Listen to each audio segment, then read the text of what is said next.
Hello student, welcome back to my YouTube channel Arihant lecture. Guys, आज के इस video में हम बात करेंगे कि गणित में पास होने का सबसे आसान तरीका, ट्रिक मैं बताऊंगा। आपने हजारों यूट्यूब पे वीडियो देखा होगा। ये जो वीडियो है ना, ये 100% गारंटी है आपके पास होने की। और ये न्यू मेथड 100% जीनियस ट्रिक है। ठीक है, आपने बहुत सारे जो देखे होंगे ट्रिक, बहुत सारे, लेकिन ये जो ट्रिक है सबसे अलग और 100% ये जीनियस ट्रिक है। 110% ये पूरी काम करेगी। मैं आपको प्रूफ के साथ दिखाऊंगा। ठीक है, इसीलिए मैं पेपर भी ले रखा हूं ताकि आपको कोई प्रॉब्लम ना हो। यहाँ पे बोर्ड की कॉपी भी ले रखा हूं, आपको कैसे लिखना है। ठीक है, जो गणित में बिल्कुल कोई प्रश्न नहीं आता या ऑब्जेक्टिव क्वेश्चन नहीं आता तो उसे कैसे बोर्ड एग्जाम में लिखना है। आप कहोगे, बहुत सारे बच्चों का ये क्वेश्चन होता है कि सर मुझे कोई क्वेश्चन नहीं आ रहा है। ठीक है, उसके जगह पे मैं कोई क्वेश्चन तैयार कर गया हूं, अगर उसे लिख दूंगा तो क्या मुझे उसका नंबर मिलेगा या टीचर उसे काट कर फेल कर देगा। ठीक है, मैं खुद कॉपी चेक करता हूं, मैं सब कुछ जानता हूं और अलग अलग टीचर से मैं बात भी करता रहता हूं समय समय पर कि क्या है। ठीक है, वो क्या करते हैं, उनकी जो विचारधारा है वो क्या है। तो वो चीजें सब कुछ जो टीचर बताए हैं और जो मैं खुद करता हूं वो आज के इस वीडियो में आपके साथ शेयर करने वाला हूं। अगर आपने इस वीडियो पे क्लिक किया है तो यार बहुत लकी इंसान आप हो, क्योंकि आप मैथ में कभी फेल नहीं हो सकते। ठीक है, वो ट्रिक बताऊंगा। ये जो ट्रिक है सभी क्लास के लिए है। ठीक है, आप चाहे जिस भी क्लास में हो, ये ट्रिक सभी मैथ में पास होना चाहते हो और एक अच्छा नंबर लाना चाहते हैं। ये ट्रिक अगर आप बोर्ड एग्जाम में लगा देते हो ना, आपको गणित नहीं आती तो भी आपका 80 से 85% आसानी से आ जाएगा, और जिसे आता है वो तो 95% लेकर ही आएगा। तो सबसे पहले आपके जो गणित होती है, ठीक है, गणित में क्या आता है, सबसे पहले आपको ऑब्जेक्टिव टाइप के क्वेश्चन पूछे जाते हैं जिसका आंसर आपको देना होता है। ठीक है, आप कहोगे सर कि मुझे ऑब्जेक्टिव क्वेश्चन नहीं आती तो उसका क्या ट्रिक होता है। देखो, ऑब्जेक्टिव क्वेश्चन को आपको सबसे पहले मैं बताऊंगा कि ऑब्जेक्टिव करना है कि या जो वर्णनात्मक टाइप के प्रश्न आते हैं, विस्तृत उत्तरीय प्रश्न आते हैं, उसे करना है। ठीक है, तो इस ऑब्जेक्टिव को अभी आप रहने दो, आप इसे अभी छोड़ दो, इसको मत हल करो। ठीक है, हो सकता है कि बाद में आपको, अगर जैसे कि आपको ये टिक आप इस पे मार दिया, अगर ओएमआर सीट आप भर रहे हो तो ओएमआर सीट पर ए वाले ऑप्शन को इस तरह से आपने रंग दिया और आपको बाद में लगता है यार ऑप्शन बी सही होगा, तो आप बी को गलत तो कर नहीं सकते, इससे गलत नहीं कर दिए, एक बार इसे टिक कर दिए तो ये आपका मान्य होगा। ठीक है, आप इसके बाद गलत नहीं कर दोगे। इसीलिए मैं कहता हूं कि आप पहले गणित के प्रश्नों को हल करिए। ठीक है, ऑब्जेक्टिव को आप बाद में देख लीजिए, तो आपको हो सकता है कि बाद में पता चल जाए कि इसका आंसर ये होगा, ये नहीं होगा। ठीक है, इसलिए ऑब्जेक्टिव को आप पहले रहने दो और मैं आपको बता दूंगा और भी ऑब्जेक्टिव में क्या ट्रिक है। ठीक है, तो ये 100% गारंटी है। अब देखो, आपको ऑब्जेक्टिव क्वेश्चन नहीं आता तो उसे सही कैसे टिक मारना, बाकी बच्चों से आप 110% सही मार्क कराओगे। ठीक है, जो अगर अंदाजे मारते, तुक्का मारते, उनसे आप सही मार्क कराओगे और बिना कुछ पढ़े जो शॉर्ट और लॉन्ग टाइप के प्रश्न होते हैं उनका उत्तर कैसे लिखे ट्रिक से, अगर वो नहीं आता तो उसका उत्तर में कैसे लिखना। गणित बिल्कुल नहीं आती, वो ज्यामिति व रचना को कैसे हमें हल करना है। ठीक है, ये भी आपके बोर्ड एग्जाम में आती है। मैं आपके ऐसा ट्रिक आज के साथ शेयर करने वाला हूं, अगर आप ये वीडियो स्किप कर दोगे तो आप कभी ये नहीं जान पाओगे कि कोई भी गणित में क्वेश्चन ना आए तो उसका ट्रिक कैसे जुगाड़ से लिखा जाता है, ताकि एग्जामिनर भी खुश हो जाए और आपको पूरा नंबर भी दे दे। ठीक है, गणित की कॉपी में क्या देखकर टीचर आपको फुल मार्क्स देते हैं और गणित की कॉपी लिखने का सही तरीका क्या है वो भी देखेंगे। बिल्कुल कमजोर छात्र जिसे गणित में कुछ ना आए तो ये ट्रिक लगा देना, आपका कल्याण हो जाएगा। ठीक है, ये बिल्कुल जेन्युइन ट्रिक है, मैं आपको शुरू में ही बता दिया। देखो, सबसे पहले हम बात करेंगे कि जब कोई ऑप्शन आपको बिल्कुल अलग दिख रहा हो, जैसे ए बी सी, तो उसमें तुक्का आपको कैसे लगना है। सबसे पहले तुक्का ही समझ लेते हैं। एग्जाम्पल, जैसे आपका एक ये क्वेश्चन आ गया, ठीक है, 2 4 5 2.2। अब देखो, इसमें सबसे अलग आपको क्या लग रहा है, ये 2.2 वाला अलग लग रहा है। ठीक है, तो यही आपका करेक्ट हो जाता है, जो सबसे अलग दिखता है। अब गणित में बड़ा व छोटा का एक तुक्का आता है। ठीक है, इसे प्रूफ के साथ में दिखाऊंगा आपको। देखा, 13 65 875 और 1750। गणित में बड़ा व छोटा का तुक्का देखो कैसे लगना। सबसे पहले आपको सबसे छोटा देखना, संख्या कौन सा है, 13 है। सबसे बड़ा क्या है, 1750 है। ठीक है, तो इसमें जो करेक्ट ऑप्शन होगा, इन दोनों को तो आप भूल जाओ। ठीक है, इन दोनों को भूल जाओ और आपका इसमें से ए और डी में से कोई भी ऑप्शन मार्क कराओगे, 99% सही होगा। ठीक है, 99% आपका सही होगा।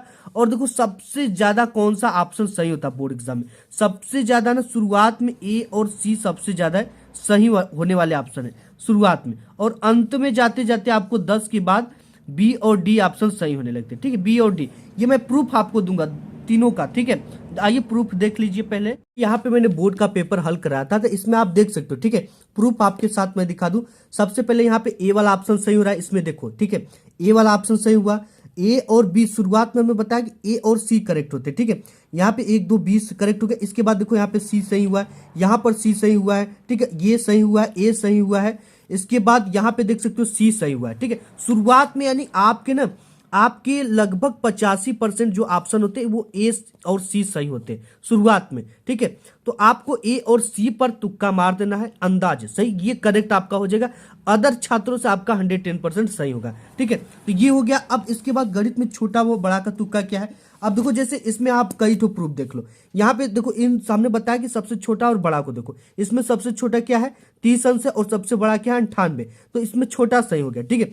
और यहाँ पे देख सकते हैं एक समीकरण है ये, इसका जो आंसर होगा ये देखो सी, ये वाला सही है।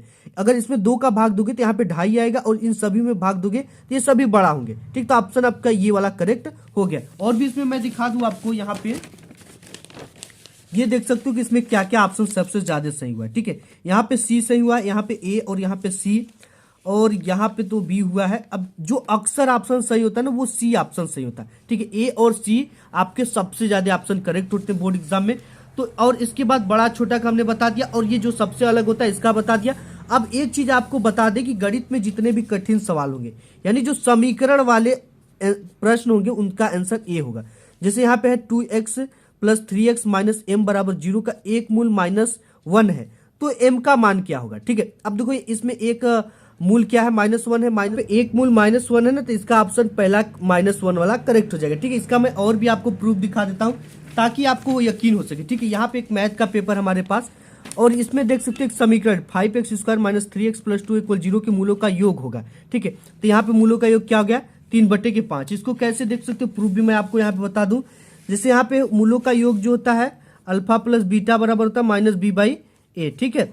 अब -b की जगह पे क्या है -3 रखा है, तो यहाँ पे रख देंगे -3, a की जगह पे क्या है 5, ठीक है।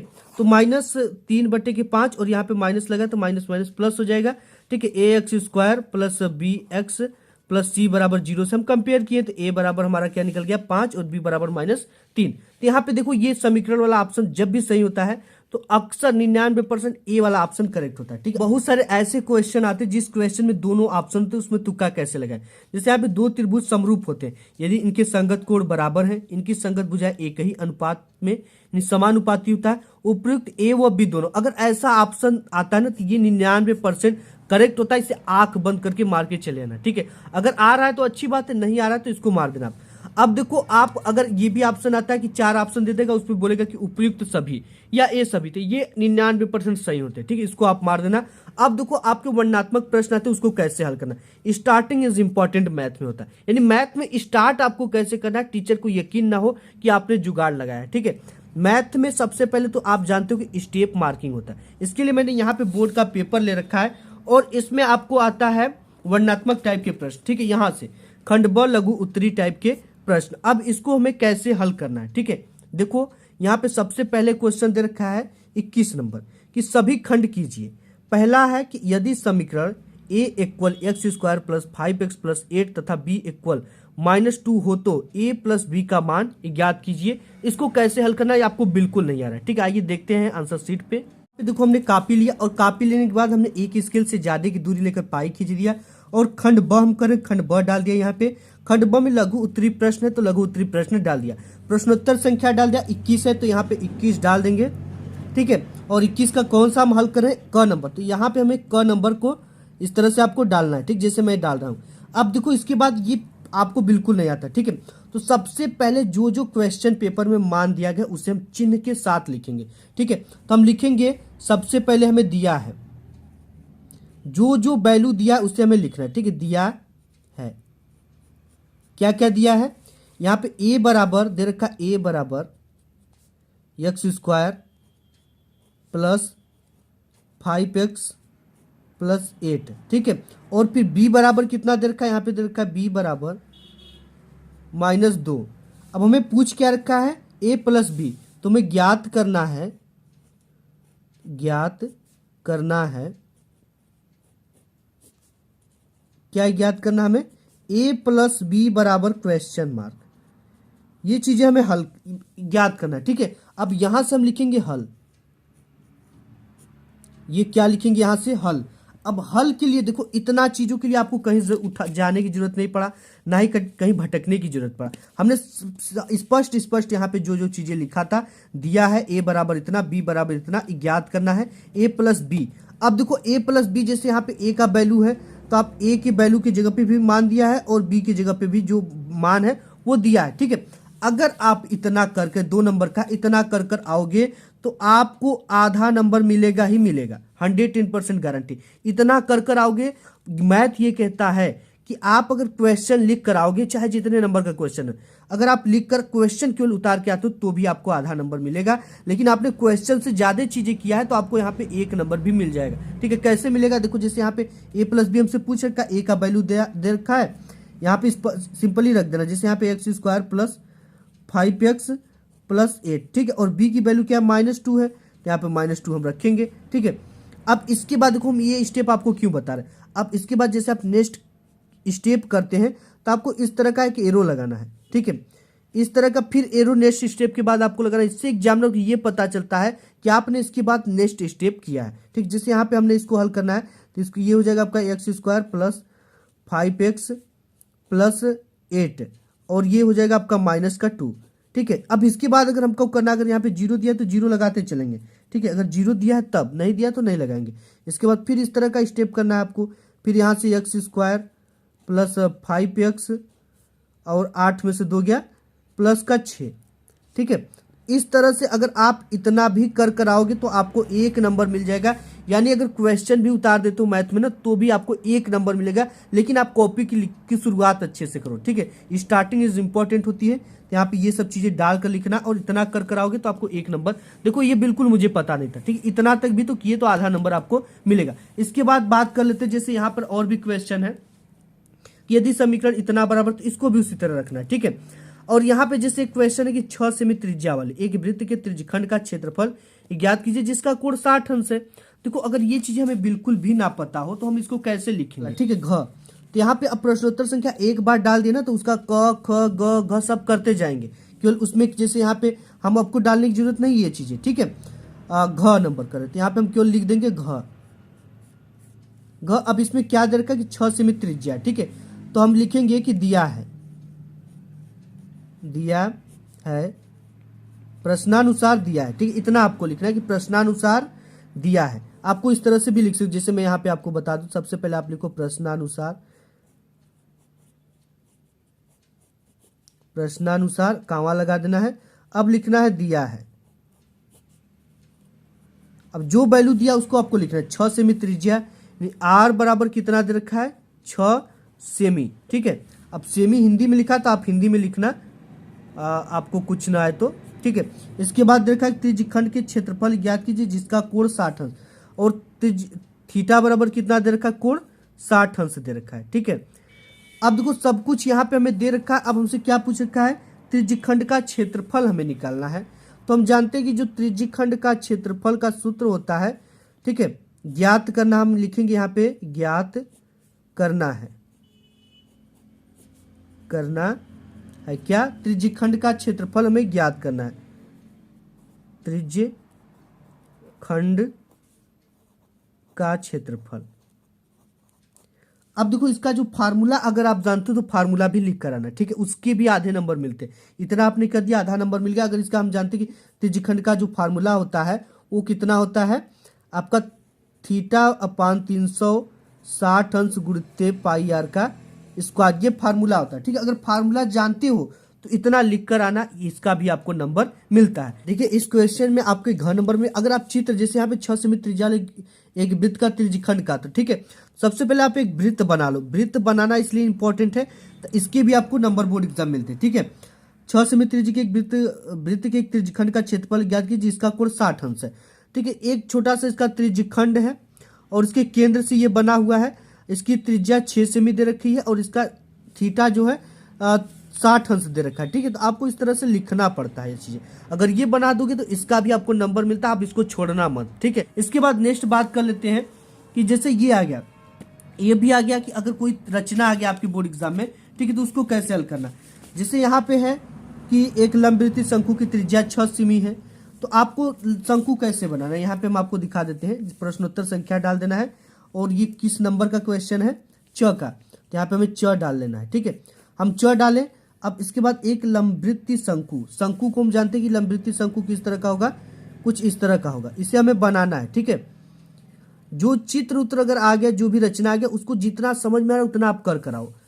शंकु जिसकी त्रिज्या 6 सेमी है, इसकी त्रिज्या यहाँ पर होगी और इसकी त्रिज्या बोल रखा है कितनी है, ये 6 सेमी है, ठीक है, 6 सेमी है। और फिर इसके बाद दे रखा है कि ऊंचाई 8 सेमी है, ठीक है। यहाँ पे देख सकते हो ऊंचाई 8 सेमी, यानी इसकी जो ये हाइट दे रखी है वो कितना है, h दे रखा है, ठीक है, इतना h दे रखा है। अब इतना चित्र हम बना लिए। अब फिर इसके बाद लिखेंगे प्रश्नानुसार, प्रश्नानुसार इसके नीचे लिखना है, ठीक है, इसको साइड में बनाना है। इसके बाद कामा लगाना, दिया है, जो वैल्यू दिया है आपको सिंपल उसे लिखना है। जैसे यहाँ पे क्या क्या दे रखा है, h बराबर दे रखा है 8 सेमी और त्रिज्या कितना है, त्रिज्या बराबर 6 सेमी, 6 सेमी।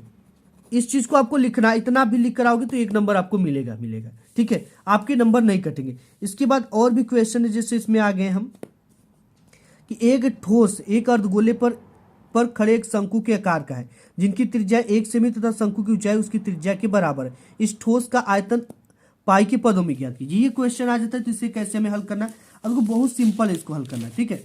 जैसे यहाँ पे ये क्वेश्चन आया, तो सबसे पहले हम कौन सा नंबर कर रहे हैं, ये चीजें पूरी कॉपी की शुरुआत कर लेना है। ये स्केल लेना है, एक स्केल से ज्यादा की दूरी लेकर इस तरह का आपका पाई वगैरह सब कुछ खींच लेना है, ठीक है। अब देखो इसमें रचना आ गया कि एक बिंदु है, ठीक है, हम कौन सा पढ़ते हैं, एक बिंदु ऐसे जो वृत्त के केंद्र 5 सेमी की दूरी पर वृत्त की स्पर्श रेखाएं की लंबाई 4 सेमी, वृत्त की त्रिज्या ज्ञात कीजिए। ये भी 4 नंबर का है, ठीक है। या ख आप करो तो ये भी आपका 4 नंबर का है। तो ये सब चीजें कैसे करें, इसमें चित्र आ गया, ठीक है, कि एक ठोस एक अर्धगोले पर खड़े शंकु के आकार का है। तो यहाँ पे सबसे पहले आपको एक अर्धगोला बना लेना इस तरह का, ये होता है अर्धगोला। और इसी पर बोल रहा है कि एक ठोस शंकु खड़ा है, तो इसको शंकु को इस तरह से, सॉरी ये थोड़ा गड़बड़ बन गया, शंकु को इस तरह से हम क्या कर देंगे, खड़ा कर देंगे, ठीक है। अब बोल रखा क्या आकार है, एक शंकु के आकार जिनकी त्रिज्याएं 1 सेमी है, और इस शंकु की जो त्रिज्या है वो क्या है, 1 सेमी है। कितनी है, 1 सेमी, ठीक है। ये चीजें हम लिख देंगे। शंकु की ऊंचाई उसकी त्रिज्या के बराबर, इस शंकु की ऊंचाई जो त्रिज्या कितनी 1 सेमी, तो इसकी ऊंचाई भी कितनी हो जाएगी आपकी 1 सेमी हो जाएगी, ठीक है। ये चीजें अब इतना तो हमने लिख दिया। अब त्रिज्या बराबर इस ठोस का आयतन पाई के पदों में, यानी इसकी जो वैल्यूम है ये भी, इसको हमें आयतन को फाइंड करनी है, ठीक है। तो फिर इसके लिए भी लिखेंगे प्रश्नानुसार, प्रश्नानुसार जो वैल्यू दिया उसे लिख देंगे, ठीक है। जो वैल्यू दिया आप उसे सिंपली लिख देना कि त्रिज्या दे रखा है इसका 1 सेमी और इसकी जो हाइट है ये भी, शंकु की हाइट भी 1 सेमी दे रखा है। अब इसके बाद हमें क्या करना है, लिखना है हल। हल के बाद जैसे जैसे जो वैल्यू है उसको हल कर देना, ठीक। सिंपल इसी तरह से करके आना है। पूरी मैथ में क्वेश्चन को ही उतारने का आपको नंबर मिलता है 110%। अगर ऐसे कर आओगे तो आप कभी नहीं फेल हो सकते। और दूसरी बात कर लेंगे कि आप बोल रहे थे कि सर अगर मैं कोई क्वेश्चन तैयार किया हूं, ठीक है, अगर मुझे कोई क्वेश्चन नहीं आता मैथ के पेपर में तो उसकी जगह पे लिख सकता हूं कि नहीं, ये वेरी इंपॉर्टेंट चीज है, ठीक है। तो आप लिख सकते हो। जैसे आप अगर मैथ में आपकी पासिंग मार्क्स कितनी है, 23 मार्क्स, ठीक है, और अगर 12 में हो तो 33 मार्क्स। तो अगर आपके 18 नंबर आ जाते हैं, ठीक है, 33 नंबर में से आपको 28 नंबर मिलते हैं, तो एग्जामिनर क्या देता है, जो आप मैथ के क्वेश्चन किए रहोगे ना, उसी में क्या कर देता है कि आपको उसी के कुछ नंबर बढ़ा देते हैं। जो चीजें काट दिया होता है बाद में ना, उसी में नंबर ऐड कर आपको देखो 1-2 नंबर देकर पास कर दिया जाता है, ठीक है। तो आपको आता है तो इसकी जगह पे आप कर सकते हो, लेकिन कट जाता है, लेकिन आपको मतलब कि विशेष परिस्थिति में 1-2 नंबर एग्जामिनर के मूड पे है देकर पास कर देता है। तो ऐसे में आपको कोई फायदा नहीं होने वाला है, बट उसका कुछ हो भी सकता है विशेष सिचुएशन में, ठीक है। तो आज की इस वीडियो में बस इतना ही, मिलूंगा एक नेक्स्ट वीडियो में, तब तक के लिए धन्यवाद।